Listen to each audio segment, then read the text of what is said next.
Prezados alunos, boa noite. É um grande prazer estar aqui novamente com vocês, onde hoje nós vamos dar continuidade à nossa filosofia do direito. Então, a nossa aula de filosofia do direito. A nossa temática hoje é sobre Immanuel Kant. Então, nós estamos falando de um filósofo com grande importância, um verdadeiro divisor de águas, uma representatividade muito grande na filosofia, porque através dos seus conceitos, das suas teorias, trouxe inúmeras inovações para o pensamento da filosofia. Ele viveu em torno de 80 anos. Nós estamos falando de 1724 a 1804. Immanuel Kant trouxe uma revolução para o pensamento filosófico quando uniu dois aspectos importantes, que foi, na realidade, o racionalismo e o empirismo. Então, esse autor, ele passa a ser uma referência importante também para o direito, porque através do seu conceito da perspectiva de moral, da sua perspectiva da razão, ele vai trazer para nós, assim, diversas discussões que vão contribuir efetivamente para o pensamento do direito. É importante a gente pensar que o filósofo Immanuel Kant, além de ser um catedrático, além de ser um professor universitário, produziu inúmeras obras diante da realidade da filosofia em diversas áreas. Dentre elas, podemos complementar que a filosofia do direito foi agraciada com diversas obras de Immanuel Kant. É importante a gente pensar porque quando nós falamos de Immanuel Kant, nós estamos falando basicamente de um processo da racionalidade. Então ele traz para nós esse conceito, ele traz essa perspectiva do pensamento da racionalidade, que vai, em outras palavras, refletir muito essa perspectiva de ser um representante também do iluminismo alemão, né? Então, nesse sentido, a gente tem essa referência, essa perspectiva.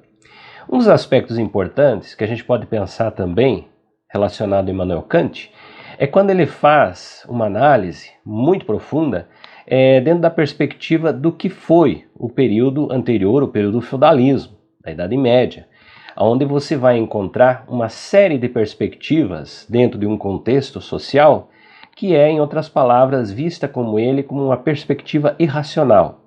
No seu pensamento, a racionalidade ela deve ser efetivamente um conceito ao qual toda a sociedade é atendida da mesma forma. E se nós pensarmos na Idade Média, o processo do feudalismo, ele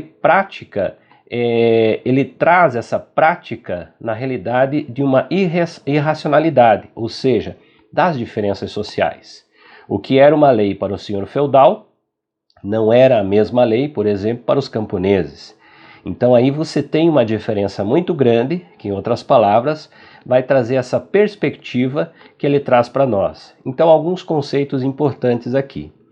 É importante a gente pensar também que para o Immanuel Kant, uma das coisas muito importantes que é a busca de um processo de uma moralidade universal, que em outras palavras vai estar ligada a esse processo da racionalidade.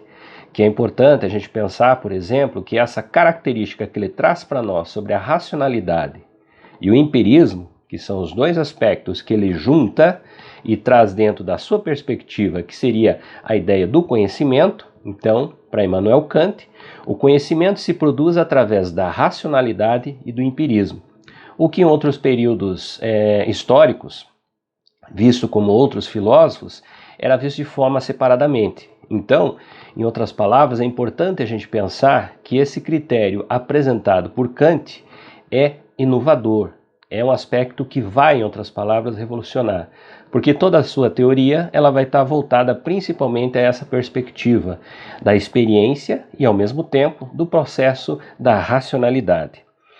E é importante a gente pensar também que dentro dessa relação nós vamos ver toda essa perspectiva desenvolvida no pensamento da racionalidade e também na perspectiva da irracionalidade que ocorre também dentro desse mecanismo, e seja ela condenada por Kant, vai acontecer diante de toda essa perspectiva social. Então a sua análise ela vai estar voltada a essa perspectiva, a essa relação, a essa forma de pensar que é a racionalidade junto com o empírico, ou seja, com a experiência produzida dentro da sociedade. Bom, eu trouxe aqui alguns slides que foi retirado do texto ao qual eu indiquei para vocês, né? O texto que estará disponível para vocês no ambiente virtual. Esse texto, ele vai falar basicamente dessas discussões, que é, entre outras palavras, a forma que Kant entende como é efetivamente a construção do conhecimento, e esse processo muito importante que ele traz para nós, que é o processo da racionalidade, quando se incorpora essa perspectiva, essa forma de pensar nessa nova sociedade ao qual ele vive. Bom, então vamos aos nossos slides, que eles estarão discutindo alguns aspectos, além também de falar um pouquinho sobre alguns aspectos históricos, biográficos aí, relacionado a Immanuel Kant. Vamos então ao nosso primeiro slide. Immanuel Kant, 1724-1804, foi um filósofo prussiano, principal filósofo da era moderna. Operou na epistemologia, na síntese entre o racionalismo continental e a tradução empírica inglesa, que é uma tradição muito forte nessa época. De uma modesta família de artesãos, foi professor secundário de geografia, estudou filosofia, física e matemática na Universidade de Königsberg. Em 1755 começou a lecionar ciências naturais. Em 1770 foi nomeado professor catedrático da Universidade de Königsberg. Kant é famoso sobretudo pela elaboração do denominado idealismo transcendental. Todos nós trazemos formas e conceitos a priori. Kant é historicamente uma das mais determinadas fontes do realismo conceitual que determinou a vida intelectual no século XX. Kant é também conhecido pela filosofia moral, pela proposta teoria da formação do sistema solar. Dentro dessa concepção que nós trazemos aqui, Kant vai ter uma série de produções as quais ele vai, em outras palavras, discutir diversos aspectos dentro da sociedade. Mas é importante a gente pensar que nós temos um conceito assim muito forte dele, que ele vai tratar basicamente dos princípios do ser humano, que esses princípios ele vai, em outras palavras, trazer como imperativos. Esse imperativo, ordem, impulso, que vão, em outras palavras, condicionar como as pessoas vão agir. Ele traz para nós dois princípios importantes aqui dentro dessa característica dos imperativos, que seriam os hipotéticos e seriam os categóricos, que ele relaciona isso dentro da sociedade de forma muito clara, dizendo que as ações elas podem ser movidas através das paixões ou ela pode ser movida através do que é certo, do correto. Então essas duas características vão ser uma base muito forte quando ele vai discutir efetivamente esses conceitos da sociedade. Vamos ao nosso próximo slide. Todas as contribuições da maturidade de Kant, 1724-1804, representou um esforço da superação das suas próprias concepções anteriores e de outros paradigmas filosóficos, com vista na formação de um sistema que aplicasse as regras da razão prática e da razão teórica. Suas principais obras giram em torno desse tema, que são a Crítica à Razão Pura, foi concebida em 1781, a Crítica da Razão Prática, Crítica do Juízo, 1790, Fundamentação da Metafísica dos Costumes, 1785, a Metafísica dos Costumes, 1797, Sobre a Paz Perpétua, o Conflito das Faculdades, 1798. Bom, foram grandes obras, sem dúvida nenhuma, mas se nós pensarmos, por exemplo, a Metafísica dos Costumes, ela vai, em outras palavras, discutir muito essa relação de um processo assim onde nós temos o Immanuel Kant mais maduro, que vai, em outras palavras, ter a sua contribuição de todo um processo já construído na sua história.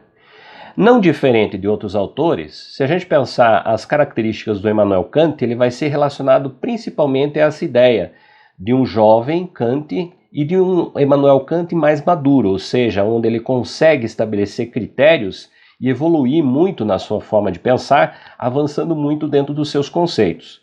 Então aí nós temos essa relação que é importante nessas mudanças que vão ocorrer relacionado então a esse teórico. Vamos ao nosso próximo slide. O conhecimento só é possível para Kant na medida em que interagem as condições materiais de conhecimento advindas da experiência, o que no sentido percebe, com as condições formais de conhecimento, o que a razão faz com que os sentidos percebam. A experiência é o início do conhecimento, mas sozinha é incapaz de produzir o conhecimento. Se, porém, todo o conhecimento se inicia com a experiência, isso não prova que todo ele derive da experiência. Aí é uma citação de Kant. Em outras palavras, eu poderia dizer para vocês que ele reafirma aquele conceito, ou seja, a racionalidade e o empírico, eles vão construir o conhecimento. Então nós não podemos falar, por exemplo, que o conhecimento é construído a partir somente do processo empírico. E aí nós estaríamos contrariando os princípios trazidos por Kant. Então é a relação que nós temos entre o empírico e entre o processo de racionalidade. Essas duas características que vão trazer então o conhecimento para nós, na sua visão, né? Vamos ao próximo slide.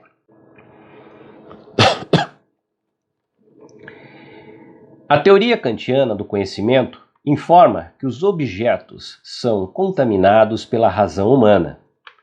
É esse o racionalismo kantiano que posteriormente irá redundar no idealismo hegeliano. E a real será dito racional e o racional será dito real. Quanto ao kantismo, é esta a sua revolucionária concepção da teoria do conhecimento, que deposita profunda importância no sujeito do conhecimento e não no objeto do conhecimento, que ficou conhecida e celebrizada pelas próprias palavras de Kant, com a Revolução Copernicana, com a relação e ao que se vinha entendendo sobre a matéria desde Descartes. Então, em outras palavras, nós podemos falar que o Kant ele tem uma compensação muito importante, por quê? Porque a partir do sujeito, ou seja, da pessoa, ele tem uma relação muito importante. Não se prende somente à ideia da análise da pessoa, mas você pode trabalhar isso também dentro de um processo de cooperação, ou seja, de um processo ao qual você tem mais pessoas envolvidas. Mas, nesse sentido, a relação, por exemplo, de um princípio de como a pessoa vai agir, partindo do princípio que você tem relacionado às características de uma moral estabelecida na sociedade, ela passa a ser um processo coercitivo. Então ela faz com que a pessoa haja de uma determinada forma. Quando você vai absorver a ideia que nós temos relacionado principalmente às paixões, nesse sentido, nós temos uma relação um pouco diferenciada, que é a base, por exemplo, daquilo que a pessoa faz, da forma que a pessoa age, de uma forma que não seria uma forma dogmática. Ou seja, em outras palavras, não estaria agindo de acordo com os princípios morais.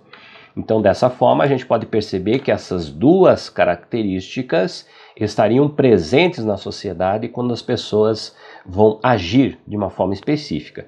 Então ela pode agir de uma forma relacionada, por exemplo, às características categóricas que Kant traz para nós, ou através das características hipotéticas. Então as características categóricas são aquelas as quais as pessoas elas vão seguir de acordo com um princípio moral. Nem sempre você estaria concordando com esse princípio moral. Então você estaria agindo de uma forma que é um processo, querendo ou não, coercitivo dentro da sociedade, e ao mesmo tempo, quando você vai atravessar esse mecanismo e agir de uma forma relacionada principalmente a essa ideia das paixões, aquilo que motiva as pessoas, nem sempre essa ação ela vai estar relacionada a um conceito moral, né? Então essas duas diferenças seriam basicamente o quê? O que vai impulsionar uma pessoa a agir na sociedade. Vamos ao nosso próximo slide. Ética kantiana. A ética kantiana é revolucionária, no sentido de que inaugura um conjunto de preocupações muito peculiares. A preocupação kantiana está em dizer que a razão humana é insuficiente para alcançar o modelo ideal de realização da felicidade humana. O criticismo detecta a razão um instrumento incapaz de fornecer todas as explicações e de produzir todas as deduções necessárias para explicar, melhor dizendo, as razões últimas do existir, do querer, do escolher eticamente. É importante a gente pensar, por exemplo, que quando você vai falar da ética no princípio aristotélico, você vai se relacionar à ideia de felicidade. Quando você vai partir do princípio da ética no contexto de Immanuel Kant, você tem duas relações. Você tem a ética a priori e você tem a ética a posteriori, que são duas concepções, por exemplo, construídas dentro dessa realidade, quando ele apresenta para nós. Então, ele tem um processo muito mais aprofundado quando vai se discutir a perspectiva da ética. Então, nesse sentido, nós podemos perceber que somente aquela relação apresentada por Aristóteles já não, para o Kant, por exemplo, já não é o suficiente. É necessário que você avance quando você vai discutir essa característica, por exemplo, da relação da ética na sociedade. Qual é o seu papel, qual é a sua característica, qual é a sua função, quais são as inquietações que vão, em outras palavras, propiciar uma discussão sobre essa prática da ética na sociedade. Vamos ao próximo slide. O que inquieta Kant nas suas discussões, de um lado, é relatar a insuficiência do sistema racional para a resolução dos conflitos éticos humanos, bem como, de outro lado, relatar que não é na experiência sensível se encontrará o elemento que garanta a felicidade e a realização da ética humana. Está, portanto, consciente de que a especulação, a ciência e a elevada consciência racional não conduzem à felicidade. Basicamente, nesse sentido, ele reafirma essa característica, por exemplo, que seria uma crítica à ideia da ética pensada por Aristóteles, então a ética aristotélica. Então, nesse sentido, ele fala que somente a felicidade, a busca da felicidade, ela não seria possível entender a sociedade somente a partir dessa característica. Então, ele vai avançar nos seus estudos, ele vai relacionar basicamente essas questões. Quando ele fala da ética a priori, ele está relacionando essa ética basicamente ao pensamento moral, social, fatores impostos, leis, né? Os dogmas, a cultura. Então ele está dentro dessa característica, ou seja, dessa linha de raciocínio, que é, em outras palavras, uma ética imposta às pessoas, né? Quando você vai pensar, por exemplo, numa característica de uma moral social, você segue essa moral. Então você vai estar, em outras palavras, dentro de um processo coercitivo ao qual você vai seguir esse princípio, essa forma, esse pensamento, quando ele traz para nós aqui. Quando nós falamos na ética posteriori, ou seja, através do processo empírico, aí você tem uma diferença. Por quê? Dentro de um princípio que é pensado na concepção da moral, você não tem a experiência ao qual vai te trazer relações para você decidir. Você vai compor, você vai fazer, você vai agir de acordo com o princípio moral. Quando nós pensamos no processo da ética posteriori, nós estamos falando basicamente dessa relação em que o empírico ele faz com que você pense de que forma que você vai agir através da construção de uma experiência produzida sobre aquela determinada situação. Então, nesse sentido, você tem uma concepção diferente, você tem uma forma diferente de você agir com relação a essa questão. É importante a gente pensar que quando nós falamos de Kant, nós estamos falando basicamente da ideia do dever, né? Como é importante, ou seja, como as pessoas devem agir. Então é dentro dessa linha de raciocínio que o Immanuel Kant vai ter o seu pensamento. Obviamente, se nós pensarmos dentro de um contexto moral, né, e se nós relacionarmos isso à concepção, por exemplo, das leis, nós estaríamos falando de uma ética o quê? A priori. Então a lei é o conceito do direito, ele vai estar relacionado principalmente dentro desse espaço da ética a priori. Porém, se nós pensarmos a ética posteriori, né, ela vai, em outras palavras, trazer para nós a concepção de como as pessoas vão agir de forma contrária aquilo que seria uma moral, uma lei, um conceito. Então, essas duas concepções elas vão trazer para nós o que seria o comportamento da sociedade dentro dessa forma de pensar aqui do Immanuel Kant. Vamos ao próximo slide. Chamo o mundo moral, o mundo na medida em que está conforme todas as leis morais, tal como pode sê-lo segundo a liberdade dos seres racionais, e tal como deve sê-lo segundo as leis necessárias da moralidade.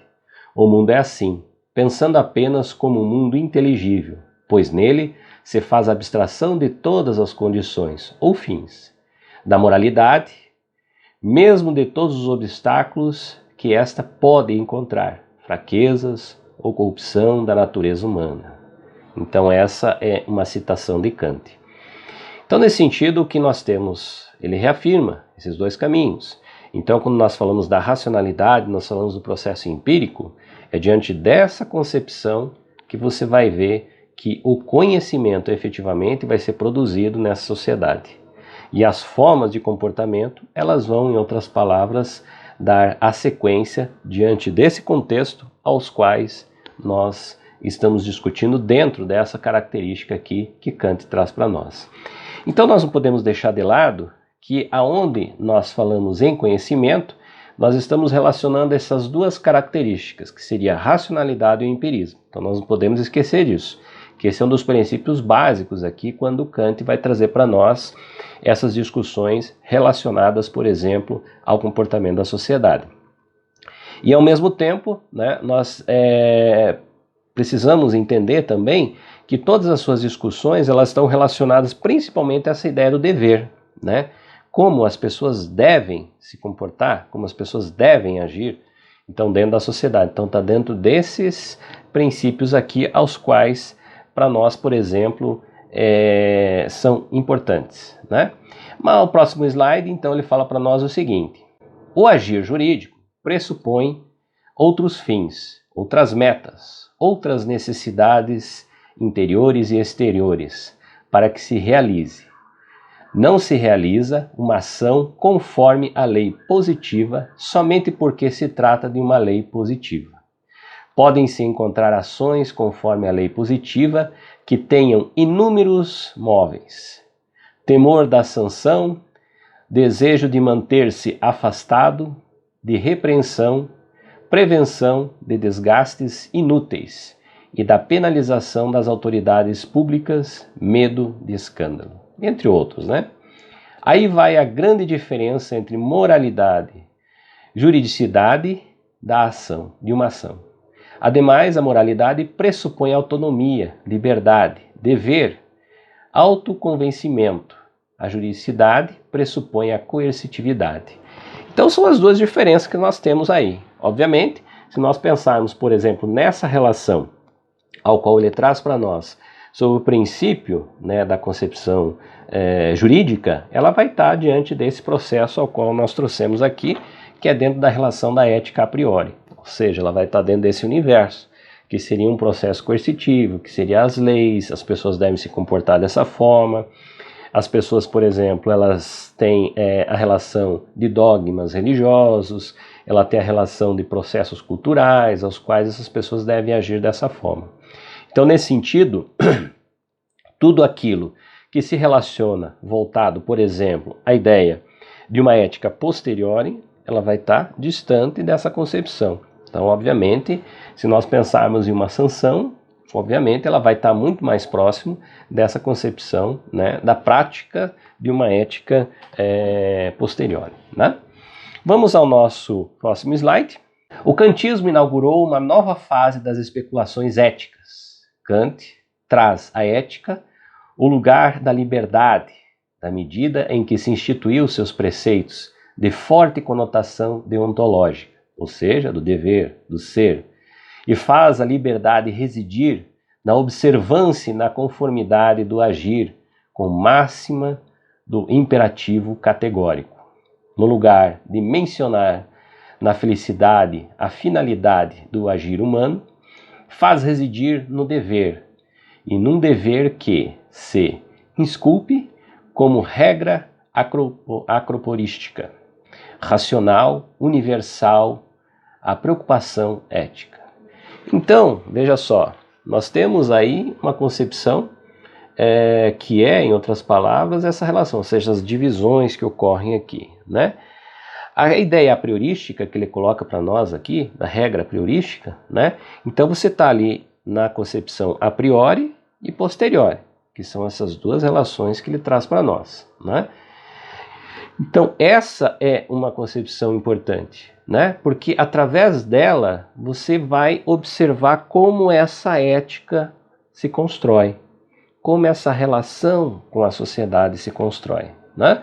Então eu diria para vocês que é uma contribuição muito importante, porque ele traz para nós conceitos que são minuciosos. Obviamente a gente não consegue falar de toda essa relação aqui em poucos momentos, aqui em 40, 30 minutos, né?